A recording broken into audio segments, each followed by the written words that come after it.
I am a robot.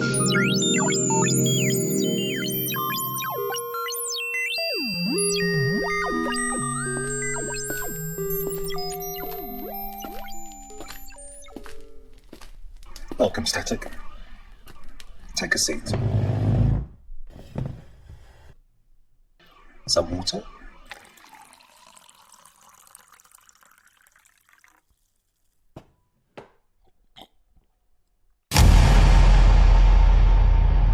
Okay, how did you start in the music business? And that's a great question. You know, music, it's always been a passion since a young age. I performed at a few events in school, and by the time I reached grade 8, you know, it's like whenever the science teacher walked out, we'd have some rap battle in, and it was just a fun vibes, you know.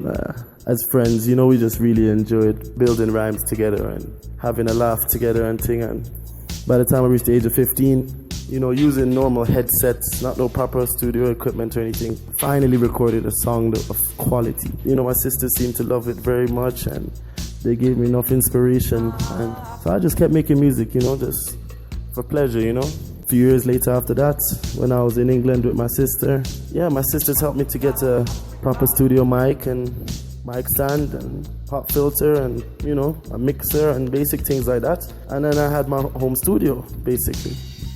And then after that, the music, I could start making music and I could start recording my own music and music for my friends, you know. So after that, loads of songs were made, you know, in my home studio. It just excelled and excelled and excelled because I didn't expect anything from it. I was just doing it out of straight love and passion and pleasure, you could say. So that's how I got introduced to music, and of course being raised in a family like mine, hearing reggae music and, you know, conscious music helped to shape my character today, I'm sure, you know. What's the record you sing in the shower? That's an amazing question. I mean, I know everybody likes to sing in the shower, you know. That's personal time. And for me, that would be, it would have to be Natural Mystic, you know. I'm sure everybody loves singing that song. You know, this could be the first trumpet, might as well be the last. Many more will have to suffer. Yes, but it's a positive thing still, because the natural mystic in the air is something that I've always felt, you know. And then I'm starting to see things happen and manifest, and that mystic could have been for me that like a musical, creative side of me, you know. And so Natural Mystic, you know, Bob Marley, that's the tune that you catch me singing in my free time when I'm in the shower, you know what I mean? No lie. So you go. Talk to us about your mixtape. The recent mixtape I released, entitled Realistically Speaking, how do I describe it? It's based upon creative actions, you know, creative people, creative energy. None of those songs were long projects, you know. It wasn't no long process. Just link up, make music, have a good time, and then, you know, hence the collaborations, you know. Several collaborations on that, because when you have that vibe and you're chilling with people who you can vibe with, you know, making music is no issue, you know, especially if you're on the same frequency, the same wavelength, you know. So that helped a lot when it came to the production of those songs, you know. Also, because of the diverse different styles on it, it's also had a reflection on the type of instrumentals that were used, for example, you know. It's not just that people would expect reggae, but it's not just reggae. Yes, there is reggae music on it. There's also dancehall, which people would expect as well, but there's a few Afro beats there and more, you know, even some hip hop, you know what I mean? Proper mixtape. It's a blend of different styles. So many artists on that, you know, that I would have to appreciate. If I can try to say them off the top of my head now, I could let me try, you know. So for example, big up to Tiger Simeon. We did a few tracks on that.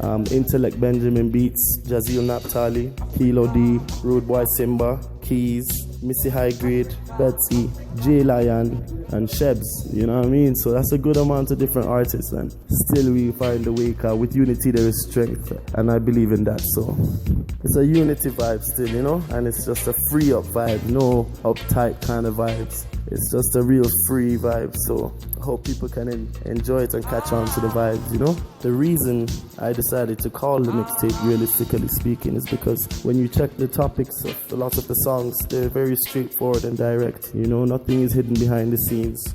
Yeah, so it's a lot of it is literally realistically speaking, you know? So that's also little insights about it. In the mixtape, you'll also see that there are quite a few different remixes and versions, you know? On some popular rhythms, you know. For example, you'll see a Taki Taki remix entitled Waddy Waddy. It's a pity. I did it my way. It is a blessing, for example, you know. There's also the Coffee Toast version, which I've done, and I call it Fire Pan Backbiters. It's not a remix. That's just a version, you know. Just my vibe on that kind of rhythm, you know. Blend of different styles and things. I featured with J Lion on track 4, I believe, which is Choco Konjo, which is the Wizkid Soko remix. And that's a very big tune right there as well. You could record with any one artist, dead or alive. Who would it be and why? Wow. Just to think about it now, it's like dead or alive. If I could record with one artist, and jam in the studio and make music, dead or alive, hands down, I don't even have to think about it. It's gonna be Robert Nesta Marley.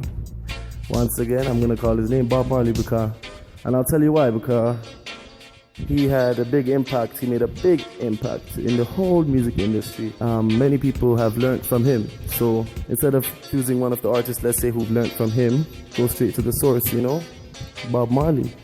I'm sure that I would enjoy his vibes and, you know, his energy in the studio, as well as the powerful messages that we would be sending out, you know what I mean? So hands down, Bob Marley, dead or alive, in the studio. Yeah, it's a great question again. Big up, big up. How can we get hold of your music?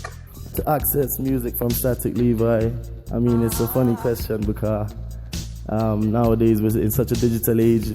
If people were to just Google Static Levi, they would find all the links and everything, but I'll break it down in bite-sized chunks, which is, let's say, ReverbNation.com. If you search Static Levi in there, you'll find a lot of music. The Realistically Speaking mixtape is there, available for download, as well as my previous compilation entitled Quarter Century, which I released in 2017. And you'll also find a lot of singles I've released since then. Also on SoundCloud, as well as on YouTube. You know, also I've uploaded Realistically Speaking to my Telegram channel, so people can also access it there. And yeah, you know, a few people got signed copies of the mixtape, and you know, big up to those who got the chance to listen to it on something that you can touch. You know, nowadays everything has gone so digital, which is not necessarily a bad thing, because now we can reach so many people far and wide. It's all about love at the end of the day. That's why I try to make sure that people can access the music and download it for themselves, even if they're miles away, you know? All about love, it's just all about love. That's track 1 from Realistically Speaking, all about love. As I said, unity is strength, and that's what this mixtape also represents.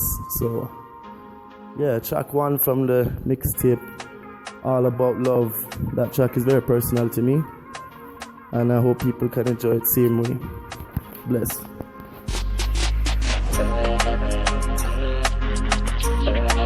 London to Addis, 105.3 Afro FM.